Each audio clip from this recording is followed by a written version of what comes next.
Donde quizás no discrepemos mucho, Carlos, es con el golpe de Pedro Castillo y las acusaciones que justamente hay en este momento, porque es muy interesante los testimonios que han dado la congresista Tudela y el congresista Bazán de justamente cómo vivieron ellos el golpe y las órdenes que se venían dando desde Palacio de Gobierno. Ayer escuchábamos cómo el comandante general de la policía, el comandante Alfaro, dijo con mucha claridad: a mí Willy Huerta, ministro de Interior de ese momento, me llamó y me dijo que cierre el Congreso y que detenga a la fiscal de la Nación, Patricia Benavides, y me pasó con Pedro Castillo.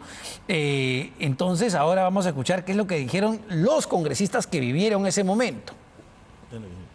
Le reclamo a los policías que no me dejaban pasar, que teníamos una sesión del Pleno, que yo era congresista de la República y que tenían el deber de dejarme ingresar, y me dijeron que tenían la orden de no dejar ingresar a nadie, incluso a los congresistas. Fue, digamos, a través de la Jefatura de Seguridad del Congreso que pude ingresar por la parte posterior del Congreso. Cuando usted ha señalado que le informan a usted que era por la Jefatura de Lima, ¿a qué se refiere esto?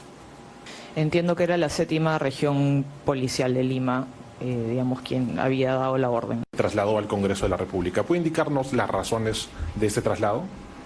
Me trasladé inmediatamente para ver qué decisión desde el Congreso se tomaba. Ingresé a las instalaciones, y es un hecho que quiero resaltar. De inmediato, luego que ingresé, se cerraron las puertas del Parlamento y se colocaron cadenas a las puertas del Parlamento por el temor que se tenía de que los propios, incluso nuestros propios seguridades, nos vayan a detener. Bueno, ahí está, ¿no? Claramente hubo una orden y esto se evidencia en una serie de testimonios y demás de acciones que se vivieron en ese momento. Es decir, hay, desde tu punto de vista, Carlos, argumentos suficientes para señalar que el expresidente Castillo cometió el delito de rebelión, que es lo que se está buscando. No me cae la menor duda.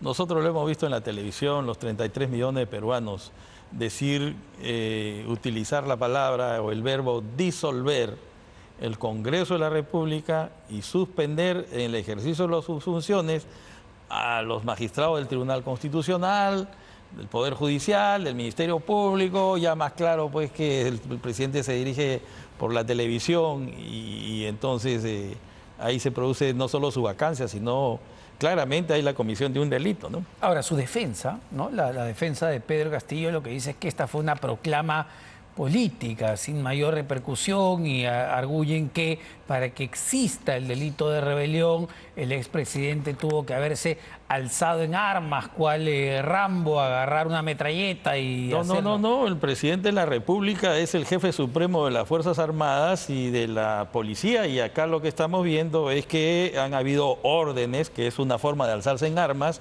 ¿no es cierto?, para detener congresistas, no dejarlos entrar, cerrar el Parlamento, o sea, a monopolizar la dación de las leyes tomando las armas. O sea, ¿qué cosa puede ser decirle al jefe de la policía o al jefe del Comando Conjunto de las Fuerzas Armadas que cierren las instituciones del Estado? Es alzarse en armas. Claro, además ha habido órdenes directas, no solamente ha habido una proclama política que él agarró el discurso, cerró y se fue a la embajada o intentó irse a la embajada de México, sino que se cometieron actos donde él, a través del ministro del Interior de ese momento, Willy Huerta, llama al comandante general de la policía a pedirle que también cometa un delito.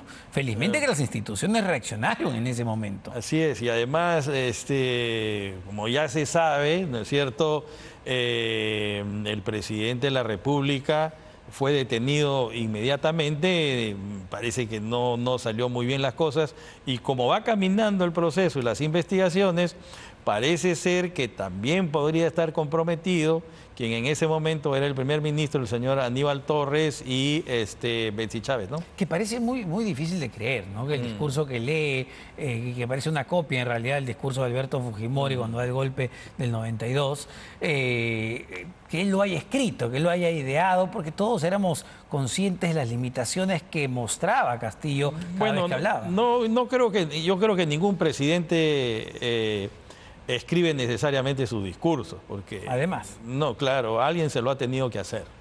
Pero en el caso de la persona quien se lo haya hecho, es evidente que sí ha tomado frases de lo que fue el discurso de Fujimori, ¿no? O sea, parece ser que ni siquiera hubo tiempo para crear una nueva argumentación, por qué se cierra, cuál es el motivo, ¿no?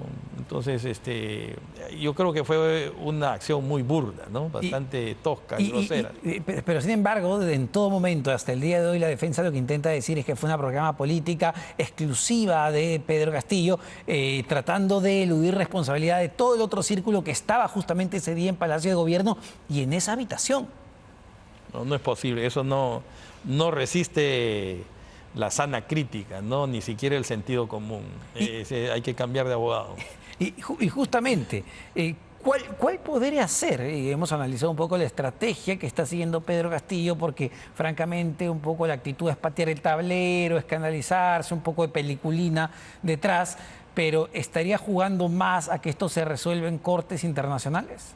No me parece que pueda llegar a ninguna corte internacional, porque en primer lugar los hechos son totalmente evidentes, manifiestos, los hemos visto por la televisión.